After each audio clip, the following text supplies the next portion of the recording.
Ever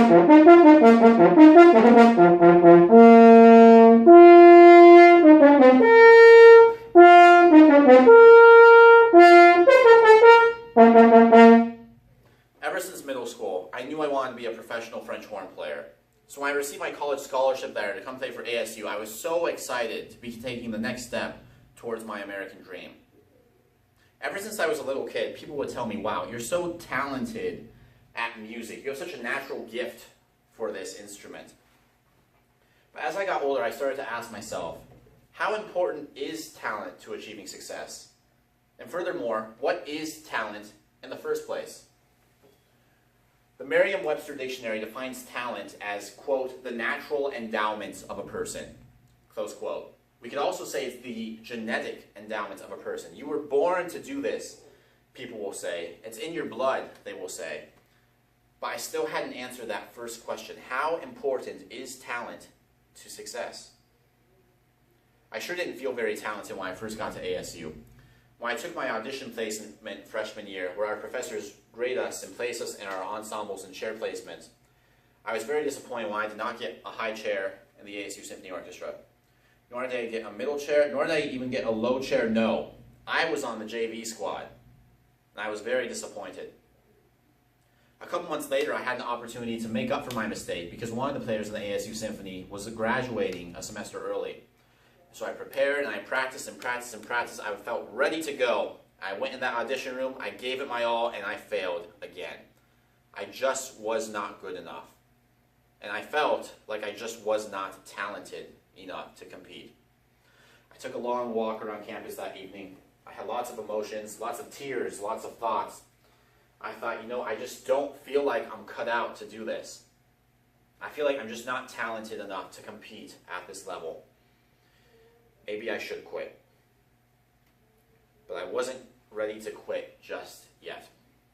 I rushed back to my dorm that night. I typed up a new list of habits on my laptop. I typed up a new list of goals. Typed a dotted line at the bottom. I signed my name on that line as a commitment to myself. I took that paper and I taped it on the ceiling over my bed so it was the first thing I saw every single morning when I woke up. And then I practiced day after day, month after month after month, until finally we got to the beginning of my sophomore year, fall 2016. I took my audition placement again, and this time I was rewarded with a spot in the ASU Symphony Orchestra. I was making progress. Come next semester, January 2017, there was a regional French horn solo competition where players from all around Arizona and Utah and New Mexico and Nevada and even Texas came into town to audition. And to my great surprise, I received first place.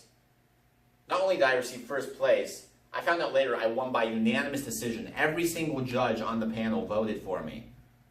I was making more progress. A few months later, I won another audition to play in my first professional symphony orchestra concert with the Tucson Symphony Orchestra. I will always remember that very special concert. I will also always remember what happened after that very special concert, because when the whole orchestra went out for drinks, I had to sit at the kiddie table by myself because I was the only person under 21 in the whole orchestra. But that was a good issue to have because I was making more progress.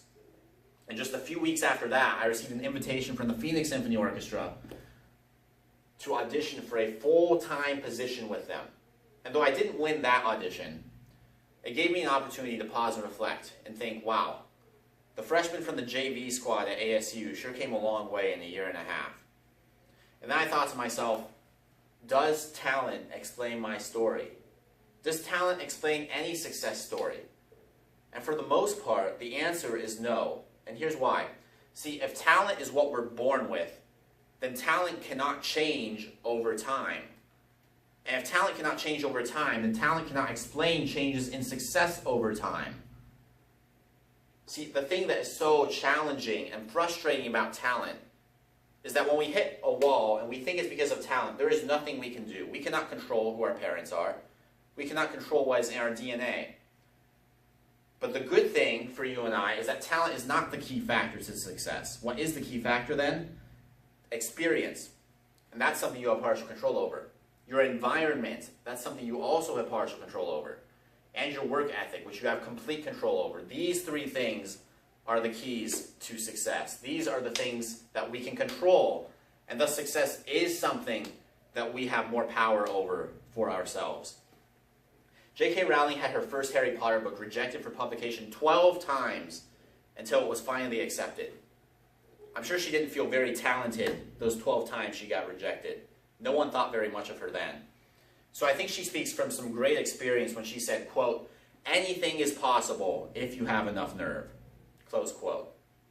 Ladies and gentlemen, the key to success is not talent. The key to success is drive, is perseverance in the face of adversity, and it is having enough nerve to chase our own American dreams.